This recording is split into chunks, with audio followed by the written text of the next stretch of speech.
The morning sun was hot on Jake Morrison's face as he walked along the metal fence that surrounded the mining colony. His boots made soft sounds on the dirt path as he checked each section of the barrier. This was his job every day. Walk around the fence, look for breaks. Make sure the electric wires were working. Keep the monsters out. Jake was 28 years old and had been on this planet for 2 years. Kepler 442b was not a nice place to live. The air was thick and humid. The jungle was full of things that wanted to eat you. But the mining company paid well, and Jake needed the money. He stopped at the north gate and looked out into the dark green forest. The trees were tall and thick. Vines hung down like ropes. Strange birds made loud noises in the distance. Jake had seen what lived in that jungle. The shadow claws were the worst.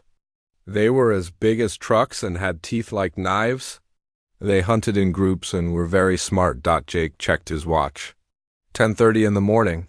He would finish his patrol in an hour and then go eat lunch. The same routine every day. He liked routine. It kept him alive. That was when he saw the light in the sky. At first, Jake thought it was just the sun reflecting off something, but the light was moving wrong. It was falling fast and leaving a trail of smoke behind it. Jake pulled out his binoculars and looked closer. It was a ship, a small one, and it was going to crash. The ship hit the ground about 2 miles into the jungle. Jake heard the crash even from where he stood. Trees fell down. Birds flew away screaming. Then everything went quiet. Jake knew he should call this in. He should tell his boss, Captain Bennett, about the crash. Let someone else deal with it. That was the smart thing to do. But something made him stop. What if someone was hurt in that crash? What if they were dying right now while he stood here thinking about it? Jake had been a soldier before he came to this planet. He had taken an oath to help people. That oath did not say anything about only helping humans. Jake looked around. No one was watching him. The other guards were at the south gate. He could go into the jungle, check on the crash, and be back in 2 hours. Maybe 3. He opened the gate and stepped into the jungle. The forest was darker than it looked from outside the fence. The trees blocked most of the sunlight. The air smelled like wet dirt and rotting plants. Jake heard water dripping somewhere. He heard insects buzzing. He heard other sounds too. Sounds that made him grip his rifle tighter. Jake followed the path of broken trees where the ship had crashed. Branches were torn off. Leaves were scattered everywhere. The ground was torn up like a giant had dragged something through it. It took him 30 minutes to reach the crash site. The ship was small and silver. It looked nothing like the ships humans built. This one was smooth and curved. It reminded Jake of a seashell, but it was broken now. One wing was torn off. The nose was smashed against a big tree. Smoke was still coming from the back. Jake walked around the ship carefully. He kept his rifle ready. He did not know who or what might be inside. The ship could belong to pirates or slavers.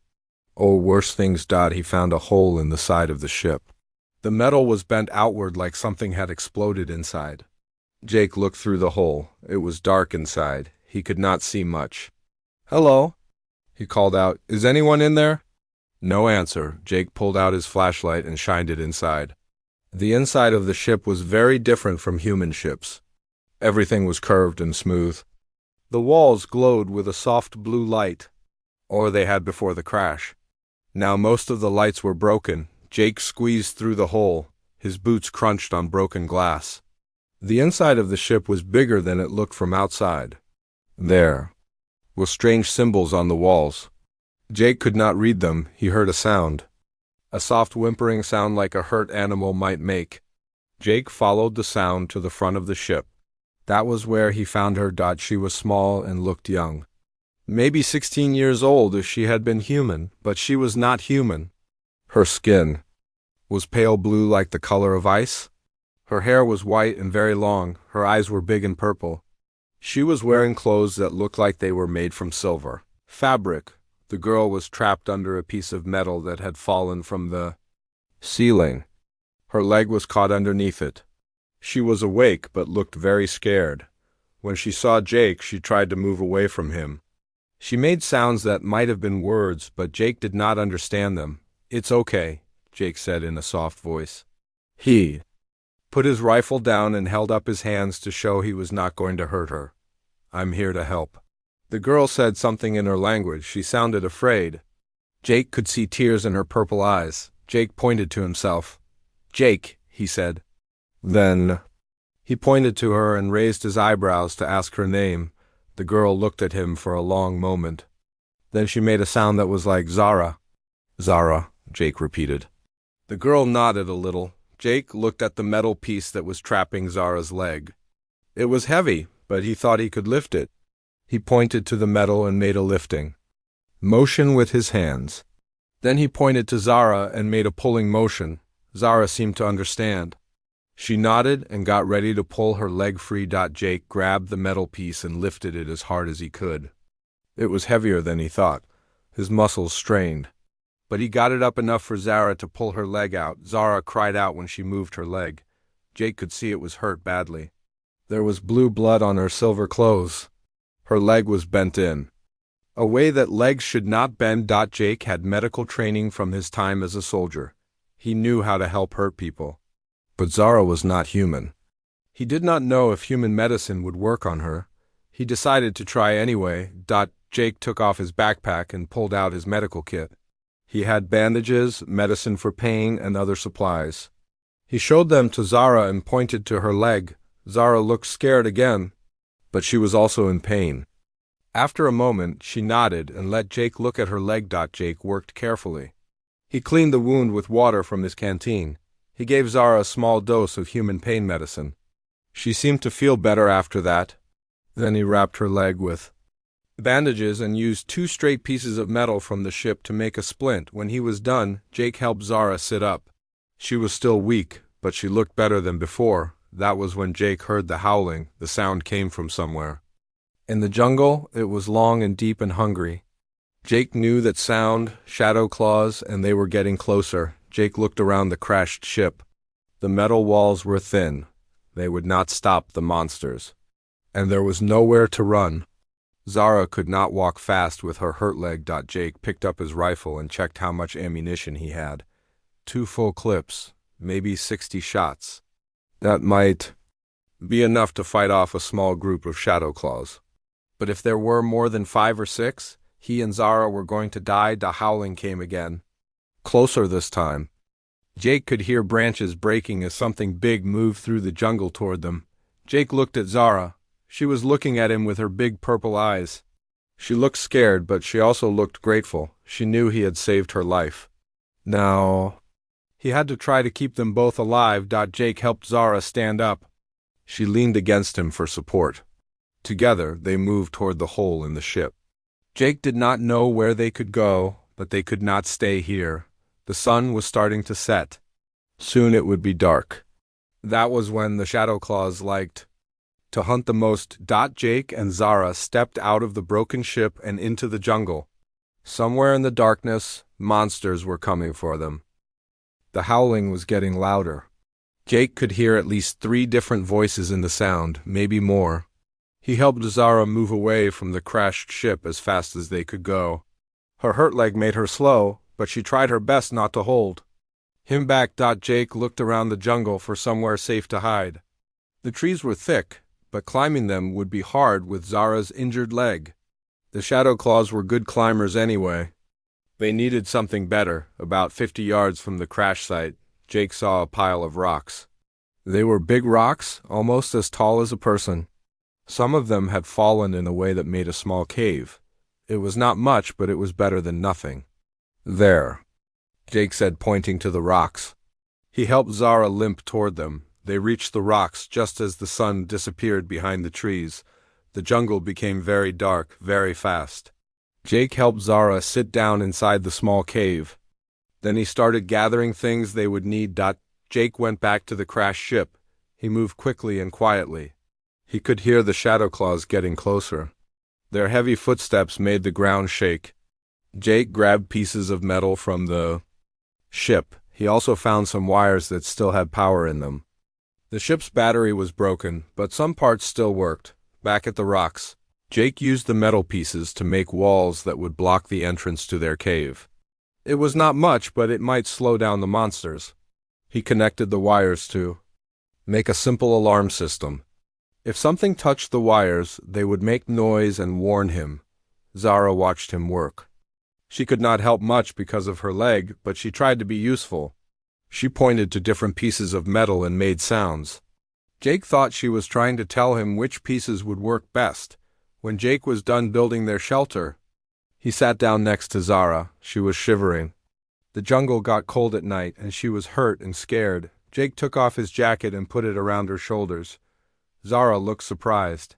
She touched the jacket and said something in her language. Her voice sounded grateful. "You're welcome," Jake said. Even though he knew she did not understand the words, the first shadow claw appeared just after full darkness fell. Jake saw its eyes first. They glowed red in the dark like burning coals. The creature was bigger than Jake remembered. Its body was 12 feet long and covered in black scales. Its claws were as long as Jake's fingers and sharp as razors. The shadow claws sniffed the air around the crashed ship. It was following their scent. Jake held his rifle ready and tried to stay very quiet. The monster found their trail and started following it toward the rocks. Jake could hear its claws clicking on the ground as it walked. Other shadow claws were coming too. Jake counted at least 4 sets of glowing eyes in the darkness. The first shadow claw reached the wire alarm. It touched the wire with its nose, and the alarm made a loud beeping sound. The creature jumped back and growled. Then it got angry. Jake aimed his rifle at the creature's head and pulled the trigger. The plasma bolt hit the shadow claw in the eye. The monster screamed and fell down, but it was not dead. It got back up and charged at their shelter. Jake fired again and again. The other shadow claws heard the noise and came running. Soon Jake was shooting at 4 angry monsters at the same time. The metal walls Jake had built helped protect them, but the shadow claws were strong. They started tearing the walls apart with their claws. One of them almost got its head through a gap before Jake shot it in the face. Jake was running out of ammunition. He had started with 60 shots. Now he had maybe 20 left. There were still 3 shadow claws alive, and they were not giving up. That was when something strange happened. Zara made a sound. It was not like talking. It was more like humming, but deeper. The sound seemed to come from inside her chest. Jake felt the sound in his bones. The shadow claws stopped attacking. They stood very still and looked confused. Their red eyes blinked. Slowly, they turned their heads from side to side like they were trying to understand something. Jake did not know what Zara was doing, but it was working. The monsters were not attacking anymore. He kept his rifle ready but did not shoot. Zara kept making the humming sound. One of the shadow claws whimpered like a hurt dog. Another one backed away from the rocks. The third one lay down on the ground and put its head between its claws. After a few minutes, all 3 shadow claws walked away into the jungle. They moved slowly and looked sad. Jake could not believe what he had just seen. When the monsters were gone, Zara stopped humming. She looked very tired. Jake saw that she was sweating and breathing hard. "What did you do?" Jake asked. Zara did not understand his words, but she seemed to know what he was asking. She pointed to her head and then to the jungle where the shadow claws had gone. Then she made a gesture like she was pushing something away. Jake thought he understood. Zara had done something with her mind. She had confused the monsters or made them feel different emotions. Jake had heard stories about aliens who could do things like that, but he had never seen it before. "Thank you," Jake said. He pointed to himself and then to her and nodded. Zara smiled. It was the first time Jake had seen her smile. Her teeth were white and perfect. When she smiled, her whole face looked different. She looked less scared and more like a normal girl. They spent the rest of the night in the cave. Jake kept watch while Zara slept. She curled up in his jacket and made soft breathing sounds. Jake thought about what had happened. This alien girl had saved his life. She had powers he did not understand, but she had used them to protect both of them. In the morning, Jake looked at their situation. They had survived the night, but they were still in trouble. They were deep in the jungle with no way to call for help. Zara's leg was hurt and she could not walk far. Jake had half his ammunition left and there would be more monsters, but they were alive. That was something. Jake tried to talk to Zara using hand signals. He pointed to himself, then to her, then toward the direction of the human colony. He made walking motions with his fingers. Zara understood. She nodded and tried to stand up. Her leg was still hurt, but it seemed better than yesterday.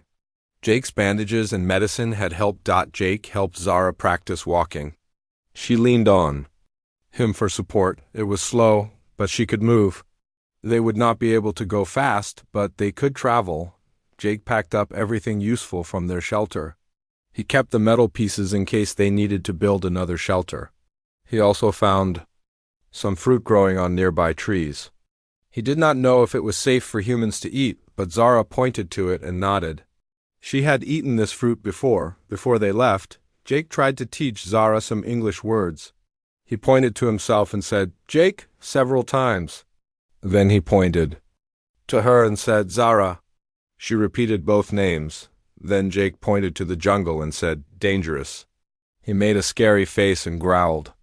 Zara laughed at his expression, but she seemed to understand the word. Jake pointed to his rifle and said, "Weapon." He pretended to shoot at a tree. Zara said something in her language that probably meant the same thing. They started walking toward the human colony. Jake did not know how far they had to go, but he knew the direction. He had a compass and he had memorized the map of this area. The jungle was full of sounds during the day. Birds called to each other, insects buzzed, water dripped from leaves. Jake listened carefully for the sounds that meant danger. Zara walked beside him, using a stick Jake had found to help support her weight. She was quiet, but Jake could tell she was watching everything around them. Sometimes she would stop and tilt her head like she was listening to something Jake could not hear. After they had been walking for 2 hours, Zara grabbed Jake's arm. She pointed to a thick group of trees ahead of them. Then she shook her head and made the humming sound she had used on the shadow claws. Jake looked where she was pointing. He could not see anything dangerous, but he trusted Zara. She had saved his life once already. They went around the thick trees instead of through them. Jake never found out what was hiding there, but he was glad they had avoided it. By noon, they had traveled almost 3 miles. Jake's legs were tired and Zara was limping badly. They needed to rest. Jake found a stream with clean water. They both drank and filled Jake's canteen. Zara washed her face and hands. The blue color of her skin looked brighter when it was clean. They ate some of the fruit Zara had showed him. It tasted sweet and gave Jake energy. While they ate, Jake tried to learn more words. He pointed to the water and said, "Water?" Zara repeated the word and then said something in her language. They were starting to understand each other. Not just words, but feelings too. Jake could tell when Zara was tired or scared or grateful, and she seemed to know when he was worried or determined. As they prepared to start walking again, Jake realized something important. He was not just trying to save Zara's life anymore. He was starting to care about her as a person. She was brave and kind and smart. She had risked her own safety to protect him from the shadow claws. Jake looked at the jungle ahead of them. It was still dangerous. There were still monsters out there. But now he had a partner. Someone who could help him survive. Together, they continued walking toward home. Jake and Zara had been walking for 3 days now. Each day was harder than the last. The jungle seemed to get more dangerous as they got closer to the human colony. Jake's food was running low and Zara's leg was getting worse instead of better. On the morning of the 4th day, Zara collapsed. Jake was helping her step over a fallen log when her good leg gave out. She fell to the ground and did not get back up. When Jake knelt down beside her, he could see that her face was very pale. Her blue skin looked almost white. Jake touched her forehead. She was burning with fever. The infection in her leg had spread. Jake unwrapped the bandages and saw that the wound was red and swollen. It smelled bad, too. "This is not good," Jake said to himself. Zara opened her purple eyes and looked at him. She said something in her language. Her voice was weak and shaky. Jake did not understand her words, but he knew what she meant. She was telling him to leave her behind, to save himself. "No," Jake said firmly. He shook his head. "We go together." Zara tried to argue, but Jake was not listening. He picked her up in his arms and kept walking. She was lighter than he expected, but carrying her made traveling much slower. After an hour of carrying Zara, Jake was exhausted. His arms ached and his back hurt, but he did not put her down. He had made a promise to get her home safely, and he was going to keep it. That was when he saw the ruins. Through the trees ahead of them, Jake could see old stone walls. They were covered with vines and moss, but they were still standing. Jake had never seen these ruins on any map of the planet. They looked very old. Jake carried Zara toward the ruins. Maybe they could find shelter there? Maybe there would be a place to rest and take care of her fever. The ruins were bigger than they looked from far away. There were walls and doorways and rooms. Everything was made from dark gray stone. Strange symbols were carved into the walls. They were not like the symbols on Zara's ship, and they were not like any human writing Jake had seen. Jake found a room with a roof that was still mostly intact. He set Zara down gently on the stone floor. The room was cool and dry. It would be a good place to rest. Jake used his medical kit to clean Zara's wound again. He gave her medicine for the fever and pain. Then he wrapped her leg with fresh bandages. While he worked, Zara watched him with tired eyes. "You need to get better," Jake told her. "We still have a long way to go." Zara reached out and touched Jake's hand. She squeezed it gently and said something that sounded like, "Thank you," in her language. Jake smiled at her. Then he went to explore the ruins and look for anything useful. The ruins were very old. Jake could tell that whoever built them had been gone for a very long time. Plants grew through cracks in the walls. Some rooms were filled with dirt and leaves, but the stone was still strong. In one room, Jake found paintings on the walls. They were faded, but he could still see what they showed. The paintings told a story about the people who used to live here. They showed families and children and celebrations. But they also showed something else. The last paintings showed monsters attacking the city. The monsters looked just like the shadow claws that Jake and Zara had been fighting. In the paintings, the monsters destroyed everything. They killed the people and burned the buildings. Jake understood now. The people who built this city had been killed by the same creatures that were hunting him and Zara. The shadow claws had been on this planet for a very long time. Jake went back to check on Zara. She was sleeping, but she was still very sick. Her fever was not getting better. Jake was worried. He did not know enough about alien medicine to help her properly. He decided to use his emergency beacon. Jake had been carrying the beacon since he left the colony. It would send a signal to the colony and tell them where he was. A rescue team would come to get him. But using the beacon was dangerous. The signal would also tell every predator in the jungle exactly where to find them. Jake looked at Zara. She was getting sicker. If he did not get help soon, she might die. He had to take the risk. Jake turned on the beacon and sent the signal. Then he prepared to defend their position. The signal would take a few hours to reach the colony. Then it would take more time for the rescue team to get here. Jake guessed they had maybe 6 hours before help arrived. He had to keep Zara safe for 6 hours. Jake moved all their supplies into the room with Zara. He used pieces of stone to block some of the doorways. He set up his remaining ammunition where he could reach it quickly. Then he waited. The first monsters arrived just after sunset. Jake heard them moving through the ruins. They were not shadow claws this time. These creatures were smaller but moved in much larger groups. Jake had seen them before. The colonists called them razor wings because they had sharp teeth and could jump very high. The razor wings made chittering sounds as they searched the ruins. They were looking for the source of the beacon signal. Jake counted at least 20 of them. Jake aimed his rifle at the doorway and waited. The first razorwing that came into the room got shot in the head. The sound of the gun made all the other creatures angry. They started attacking the room from all sides. Jake fought as hard as he could. He shot razorwings as they jumped through the doorway. He used his knife when they got too close. But there were too many of them just when Jake thought he was going to be overwhelmed. Something amazing happened. Zara woke up. Even though she was sick and weak, Zara sat up and started making that humming sound again. But this time it was different. It was louder and more powerful than before. The razor wings stopped attacking. They looked confused and scared. Some of them started fighting each other instead of fighting Jake. Others ran away into the jungle, but the effort was too much for Zara. She collapsed again and her fever got worse. Jake went to her side. Her breathing was shallow and fast. She was very sick now. Jake did not know if she would live long enough for the rescue team to arrive. "Hold on," Jake whispered to her. "Help is coming."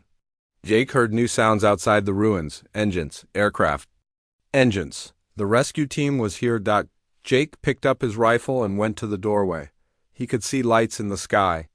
2 aircraft were flying toward the ruins. Jake recognized them. They were from the colony. Jake went back to Zara and picked her up. She was unconscious now, but she was still breathing. Jake carried her out of the ruins toward the landing area. The first aircraft landed in a clearing near the ruins. Jake could see Captain Bennett and Dr. Clark getting out. There were also 4 other soldiers with them. "Jake," Captain Bennett called out. "Are you all right?" "I'm fine," Jake called back. "But she needs help. She's very sick." Dr. Clark ran over to them. He looked at Zara with surprise.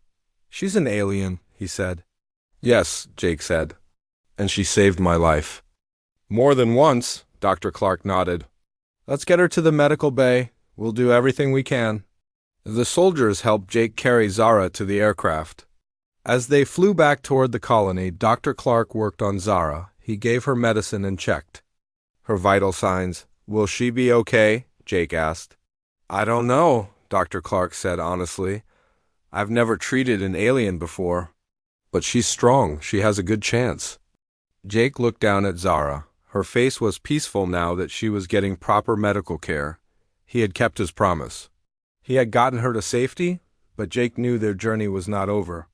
Getting Zara to the colony was just the beginning. Now they would have to face new challenges. Not all the humans at the colony would be happy to see an alien. Some of them might be afraid or hostile. Jake looked out the window of the aircraft. The jungle was dark below them, but ahead he could see the lights of the colony. Home was just a few minutes away. Jake made a decision. He would protect Zara at the colony just like he had protected her in the jungle. She was his friend now. She had proven herself to be brave and kind. She deserved to be safe. The aircraft landed at the colony's medical facility. Dr. Clark and his team rushed Zara into the emergency room. Jake tried to follow, but Captain Bennett stopped him. "You need to be checked out too," Captain Bennett said, "and we need to talk about what happened out there." Jake nodded, but he kept looking toward the room where they had taken Zara. He hoped she would be all right. After everything they had been through together, he could not bear to lose her now. As the medical team worked on Zara, Jake thought about the past few days. He had gone into the jungle to save an alien girl. But somewhere along the way, she had saved him too. Not just from the monsters, but from something else. She had shown him that friendship could exist between different species. She had shown him that courage and kindness were universal languages. Jake sat down in the waiting room and prepared to wait for news about Zara's condition. Whatever happened next, he would face it with the same determination that had gotten them through the jungle. Their adventure was far from over. Jake waited in the medical bay for 3 hours before Dr. Clark came out to talk to him. The doctor looked tired but relieved. "She's going to be okay," Dr. Clark said. "The infection was bad, but we caught it in time. Her species responds well to our antibiotics. She's sleeping now, but her fever is down." Jake felt like a heavy weight had been lifted from his chest. "Can I see her?" "In a little while," Dr. Clark said. "But first, we need to talk about what happens next. Director Price wants to see you in her office. She has questions about the alien." Jake did not like the way Dr. Clark said the alien. Zara was not just an alien. She was a person with a name. "Her name is Zara," Jake said. Dr. Clark nodded. "Right, Zara. Just remember, not everyone here is going to see her the way you do. Be careful what you say. Jake walked through the colony to Director Price's office. Along the way, people stared at him. Word had already spread that he had brought an alien to the colony. Some people looked curious. Others looked worried or afraid. Director Price was a tall woman with gray hair and sharp eyes. She had been running the colony for 5 years. She was smart and fair, but she always put the safety of the colony first. "Sit down, Jake," Director Price said when he entered her office. "Tell me everything that happened." Jake told her about finding the crashed ship, rescuing Zara, and surviving in the jungle together. He told her about Zara's telepathic abilities and how she had saved his life from the monsters. Director Price listened carefully. When Jake finished his story, she was quiet for a long moment. "This puts us in a difficult position," she finally said. "We've never had contact with this alien species before. We don't know if they're friendly or hostile. We don't know if more of them are coming." "Zara is friendly," Jake said. "She risked her life to save mine. One individual doesn't represent an entire species," Director Price said. "But I understand your feelings. You've been through a lot together." Director Price walked to the window and looked out at the colony. "I've already sent a message to Earth Command about this situation. They want us to keep the alien here until they can send a specialist team to study her." "Study her?" Jake did not like the sound of that. "She's not a laboratory animal. She's a person." "She's an unknown factor," Director Price said firmly. "Until we know more about her species and their intentions, we have to be careful." Jake wanted to argue more, but he knew it would not help. Director Price had made up her mind. "Can I see her now?" Jake asked. Director Price nodded. "You can visit her, but don't get too attached, Jake. This situation is temporary." Jake left the office feeling frustrated. He walked back to the medical bay, where Dr. Clark led him to Zara's room. Zara was awake and sitting up in bed. She looked much better than she had in the jungle. Her blue skin had its normal color back, and her purple eyes were bright and alert. When she saw Jake, Zara smiled and said something in her language. Jake could tell she was happy to see him. "How are you feeling?" Jake asked. He pointed to himself and made a questioning face. Zara understood. She nodded and gave him a thumbs-up sign. Jake had taught her that gesture during their time in the jungle. Dr. Clark had left some books with pictures in them.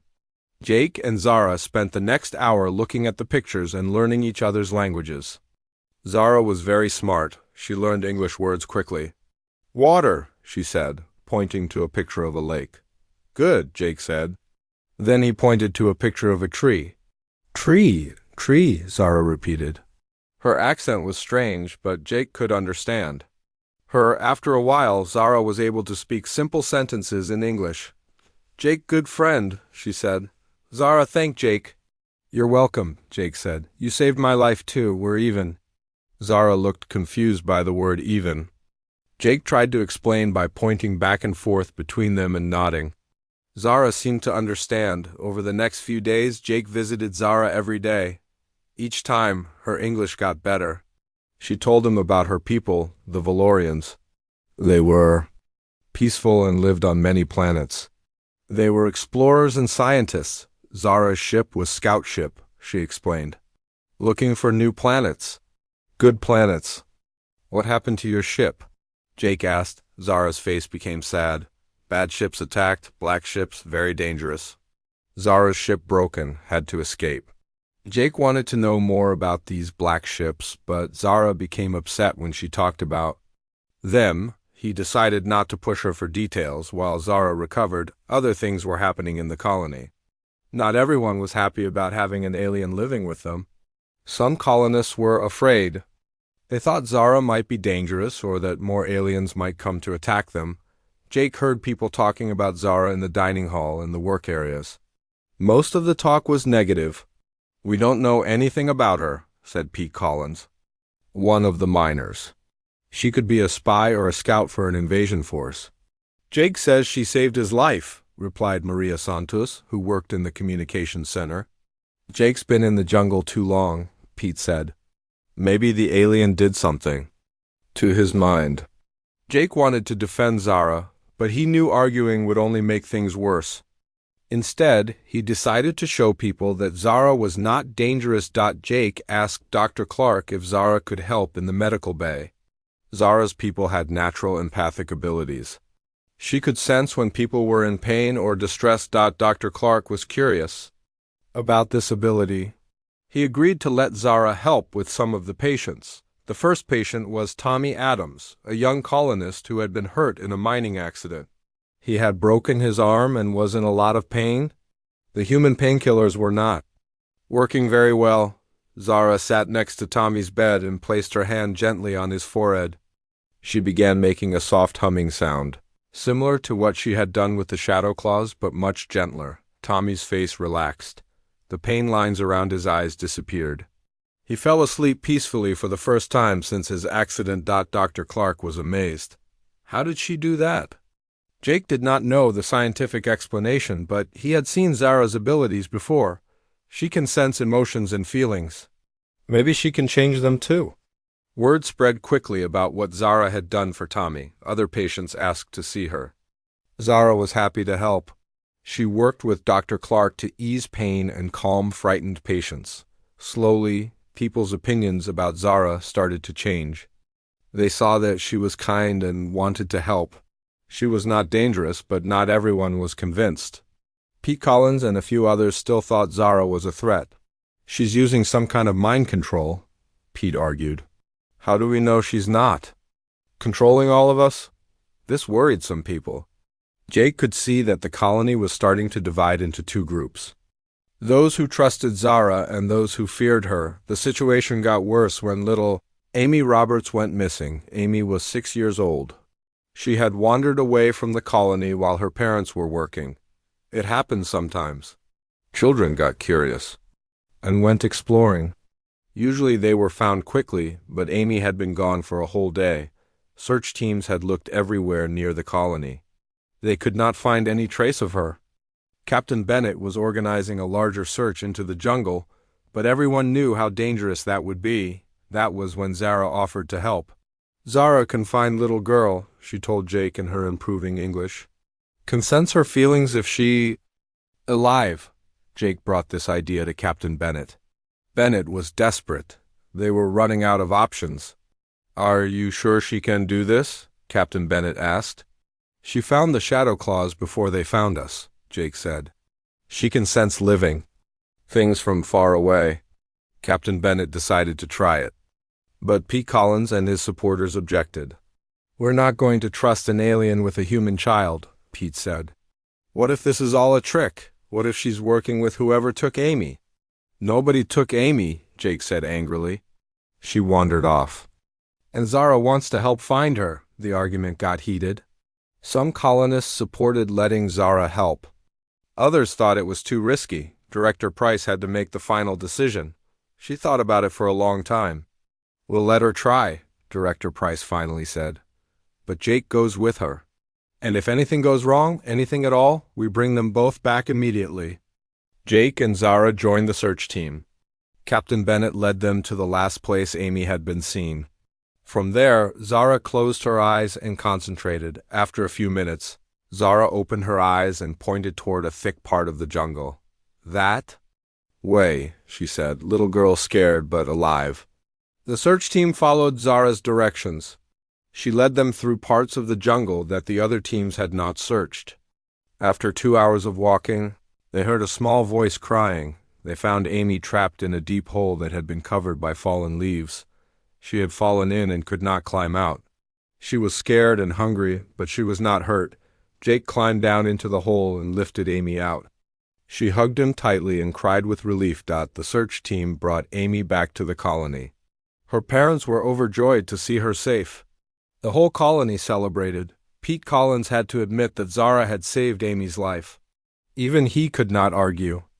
With that, maybe I was wrong about her, Pete said quietly to Jake. She's not what I expected an alien to be? After that day, most of the colonists accepted Zara. She had proven that she cared about humans, even human children. She was not a threat. She was a friend, but Jake knew this was just the beginning. Director Price had said that specialists from Earth were coming to study Zara. Jake did not know what that would mean for her. 2 weeks after Amy Roberts was found, the peaceful life at the colony ended suddenly. Jake was helping Zara in the medical bay when the alarm sirens started screaming. The loud sound hurt their ears and made everyone stop what they were doing. All colonists report to emergency stations. Director Price's voice came over the speakers. This is not a drill. Unknown ships approaching the colony. Jake looked out the window and saw dark shapes in the sky. The ships were black and seemed to swallow the light around them. They moved in a way that made Jake feel sick to watch. Black ships, Zara whispered. Her face went very pale. The bad ones. They found Zara. Jake understood immediately. These were the ships that had attacked Zara's people. They had tracked her to the colony. How many ships? Jake asked. Zara closed her eyes and concentrated. She was using her telepathic abilities to sense the approaching vessels. 5 ships, she said. Many angry minds. They want to hurt people. Jake grabbed his rifle from the security locker. We need to get you somewhere safe. No, Zara said firmly. Zara brought danger here. Zara must help fight. Before Jake could argue, Captain Bennett's voice came over the radio. All security personnel to the defense stations. Prepare for a possible attack. Jake and Zara ran to the main control room. Director Price was there with Captain Bennett and the other senior staff. Everyone looked worried. The ships are not responding to our communications, Captain Bennett reported. They're just hanging in the sky above us. What do they want? Director Price asked. Zara stepped forward. They want Zara, she said. Zara's people call them devourers. They eat life force from other beings. Very evil. Director Price looked at Zara with surprise. They're here for you? Zara nodded sadly. Zara, sorry, brought danger to human friends. Jake put his hand on Zara's shoulder. This is not your fault. You didn't ask to be attacked. Director Price was thinking hard. Jake could see her trying to decide what to do. Maybe we should give them what they want, said Commander Walsh from the mining division. If they just want the alien, we could. Send her out, and they might leave us alone? Her name is Zara, Jake said angrily, and we're not giving her to anyone. Jake's right, said Dr. Clark. Zara has helped our people. We don't abandon our friends, Captain Bennett nodded. Besides, there's no guarantee they'll leave after they get her. These devourers sound like the type who take what they want and then take more. As they argued, one of the black ships moved closer to the colony. A beam of dark energy shot down from the ship and hit the outer fence. The metal fence melted like ice in hot water. They're attacking, Captain Bennett said. All units defend the colony. The colonists had weapons, but they were designed for fighting jungle predators, not alien warships. Jake knew their plasma rifles and missile launchers would not do much damage to ships that advanced. We need a plan, Jake said. Zara was thinking too. Mining equipment, she said suddenly. Very powerful, could hurt black ships. Director Price understood what Zara meant. The colony had huge mining machines that used energy beams to cut through rock. Those beams were much more powerful than their weapons. Can we modify the mining? Equipment to aim at the sky? Director Price asked. Maybe, said Chief Engineer Bob Martinez. It would take time, though. We don't have time, Captain Bennett said. Another energy beam from the ships hit one of the colony buildings. The roof caught fire. That was when Zara made a decision that surprised everyone. Zara will surrender? She said, we'll go to black ships. Maybe they leave humans alone. No, Jake said immediately. We're not letting you do that. Is only way to save colony, Zara said. Zara's life not worth all human lives. Jake looked at Zara's determined face. She really meant to sacrifice herself for them. There has to be another way, Jake said. Zara closed her eyes again and concentrated harder than Jake had ever seen her concentrate before. Wait, she said. Zara sensed something else, other ships coming. Far away, but coming fast. More devourers? Captain Bennett asked. Zara shook her head. No, different minds, familiar minds. Her eyes opened wide with hope. Valorian ships, Zara's people coming. Jake felt a spark of hope too. How long until they get here? Maybe 1 hour, Zara said. Maybe less. We need to hold out for 1 hour, Director Price said. Can we do that? Captain Bennett looked doubtful. Our defenses weren't designed for this kind of attack. Then we make new defenses, Jake said. He had an idea. Zara, can you use your abilities on the Devourers like you did on the Shadow Claws? Zara thought about it. Maybe, but Devourers have strong minds. Very hard to confuse, and so many of them. What if you had help? Jake asked. What if we could boost your abilities somehow? Dr. Clark spoke up. The medical equipment has devices that amplify brain signals. We use them to study patient brain activity. Maybe we could modify one to help Zara. Do it, Director Price ordered. And Bob, start working on those mining machines. We need every weapon we can get. While Dr. Clark and Bob Martinez worked on their projects, the Devourer ships continued. Their attack, more buildings were hit. Fires started in 3 different places. The colonists fought back with everything they had, but they were clearly OUTMATCHED. And Bennett organized the defense. They moved all the colonists to the strongest buildings and set up weapons positions. Zara helped by using her abilities to sense where the next attacks would come from. North building next, Zara would say, and the defenders would move away. Just before the energy beam hit, after 30 minutes, Dr. Clark finished modifying the brain amplifier.